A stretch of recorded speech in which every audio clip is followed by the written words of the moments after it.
out there. Driving in, I was dodging the flying signs that were going out there.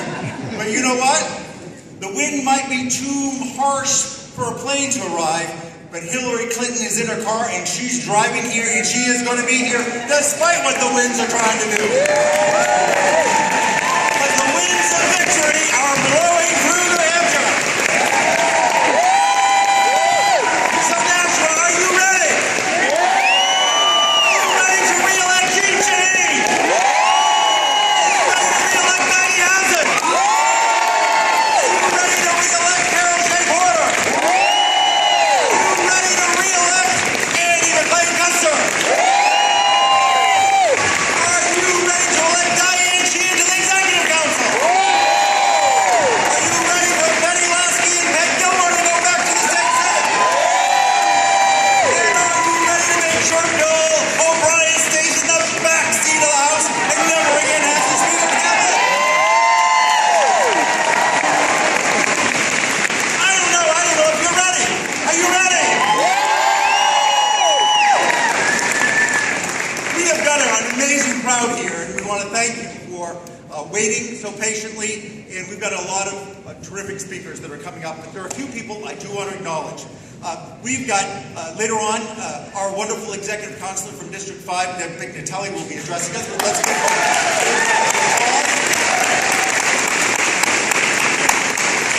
We've got Executive Councillor Colin Van Ocean from Concordia.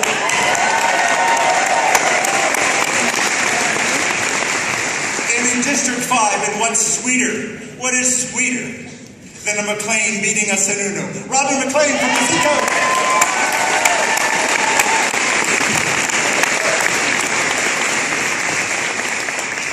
Chris Pappas isn't here because he's doing door-to-door all through Manchester, but let's give him a big round of applause.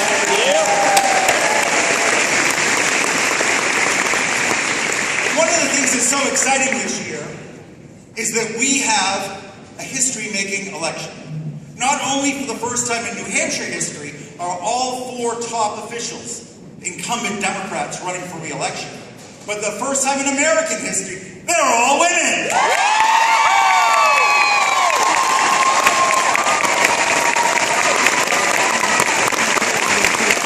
We are so proud of the work that the 4 of them have done in all of our elected officials. But I want to make sure that we acknowledge, we have a very special guest here, somebody who's been a partnership with not just Senator Shaheen and not just Governor Hassan, not just the Congresswoman, but not just the State Senate and the House, the Executive House, but for our entire effort. And that's Stephanie Chirac, the president of Emily's List, is with us. Please.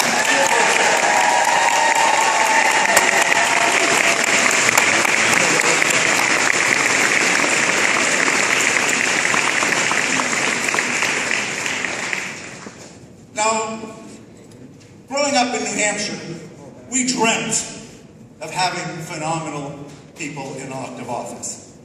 And I honestly, every morning, wake up and say, how was the 1st District so blessed to have a phenomenal, progressive, strong voice like Carol Shea Porter representing District 1? To imagine the city of Manchester, the home of the union leader, is represented by a fearless progressive like Carol Shea Porter, and we're going to re-elect her! She will stand up to anybody for the people of the 1st District, and we are so proud of the work that she does. And in 2012, she was joined by somebody I've known for 40 years. She was much younger. I was babysitting. Ann McLane Kuster has done a phenomenal job in her first term in Congress. And she is headed for a great victory at Joseph. Ann Kuster has delivered for this state, and she's going to continue to deliver this state. And we are so proud of everything that she does every single day, not just in Washington, but in every single town and village throughout the 2nd District. Are we going to stand with her? Yeah! Now, Nashua, this is about the big turnout.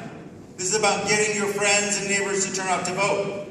Because in 2010, if just a few more people had voted in Nashua, she would have been our Congresswoman in 2010. Let's make sure that we don't disappoint her in 2014. We're going to have a great turnout in the Nashua area.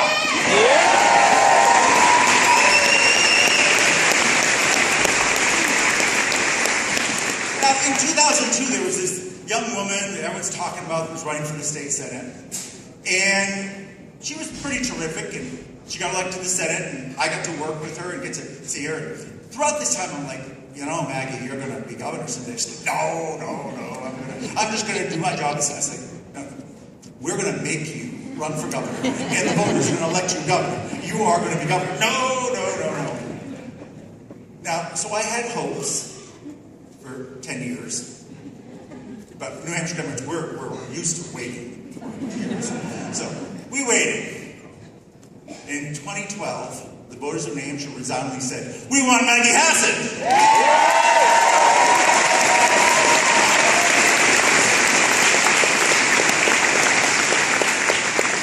I've been around a long time, served in the House under 5 different governors. No governor has had a more successful first term than Maggie Hassan has. She has done a phenomenal job. She's rolled up her sleeves. When I saw that the Republicans still had the majority in the state Senate, I said, oh no, we're never going to have a budget.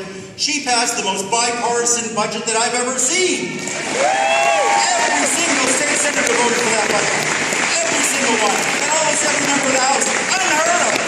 There's no gridlock in Concord because of Maggie Hassan. And when the Republicans defeated Medicaid expansion, I said, forget it. They're not going to vote for it. There's nothing you do. You're not going to convince them. Let's just kick them all out of office in 2014 and start over. She goes, hell no. There are 50,000 people that are depending on me. She rolled up her sleeves, and she got the Republican state Senate to pass it, and right now 20,000 people have health care because of Maggie Hassan.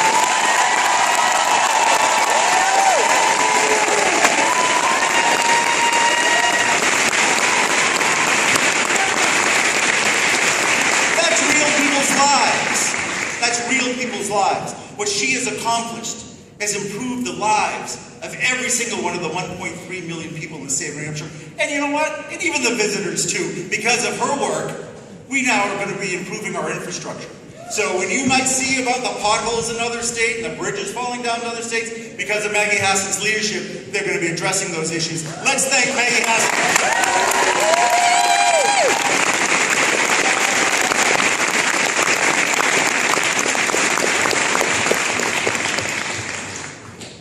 Now I'm supposed to talk about my friend of 40 years. But when I look over, I say, you know, how can you talk about Jeanne Shaheen without acknowledging Bill Shaheen?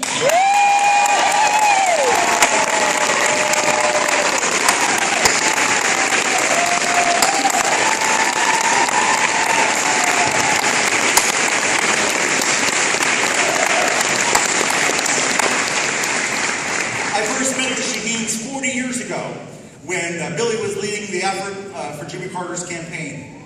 And every single week we'd go up that flight of stairs, there'd be 20 of us, 10 of us, 30 of us. And he said, forget about the polls, it doesn't matter if you're up or down, forget about what anyone is telling you, we've got the best candidate, we're just going to get out there and work hard. That is something that every single one of us, whether the polls today say that we're up or whether they're down, it depends on us going out there, knocking on the doors, making the phone calls, and making sure everybody turns out to vote on Tuesday. They spent their lives giving to people in New Hampshire. Are we going to let the Shaheen family down? No! Jeanne's always been an incredible force to be reckoned with. And believe me, she's faced tough fights before. We all remember what they did in 2002 to block her from serving in the U.S. Senate.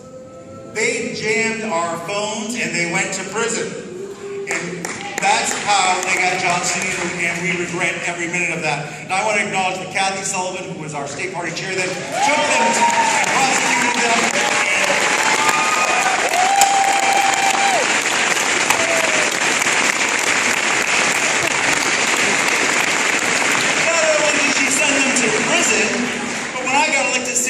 I got $125,000 for the New Hampshire State Party from the New Hampshire Republican Party. So every time they were getting money, they were giving it to us. Thank you, Kathy.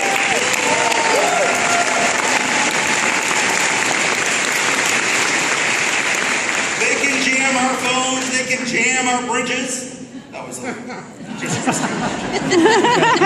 going to turn out to vote on Tuesday, right? She has been there for us every single day for the last 6 years, and we need to be there for her on Tuesday. We've got to be committed and determined. We must tell our friends and our neighbors to get out the vote, because sitting at home would mean that we would spend the next 6 years being represented by somebody who simply believes New Hampshire is his consolation prize.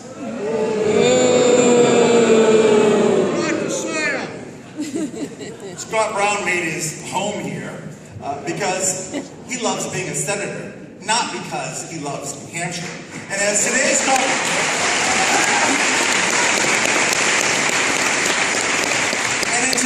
Concord Monitor editorial endorsing Senator Shaheen's re-election, they start off with, quote unquote, of course he's an opportunist. Of course he's an opportunist. We all see that, and we got to make sure that everybody in New Hampshire knows that as well. You know, Scott Brown got to Washington and found that if he voted to protect the billions of dollars of taxpayer subsidies for big oil, that they'd support him too, to the tune of hundreds of thousands of dollars to his campaigns.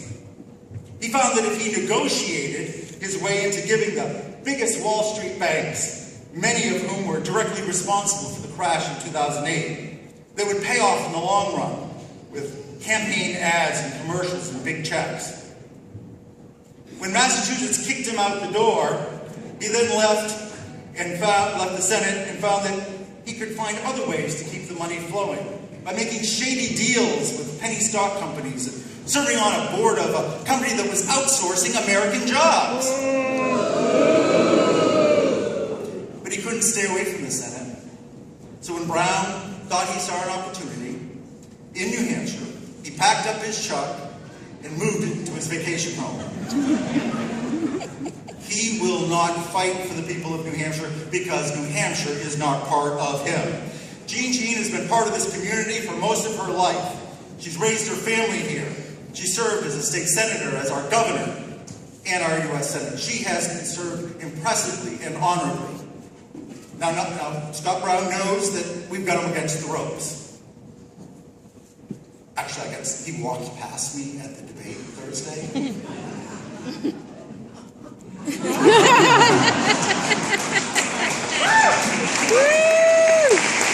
I turned to Sean and I said, oh, we're going to win. When a new model walks like that, things are on your side. You know, the guy has resorted to saying that polio is just across the border. The Ebola wouldn't exist if Mitt Romney was president. He's clearly desperate. He knows that if we get all of you to the polls on Tuesday, he's going to lose. So it's up to us now. We must work for every vote.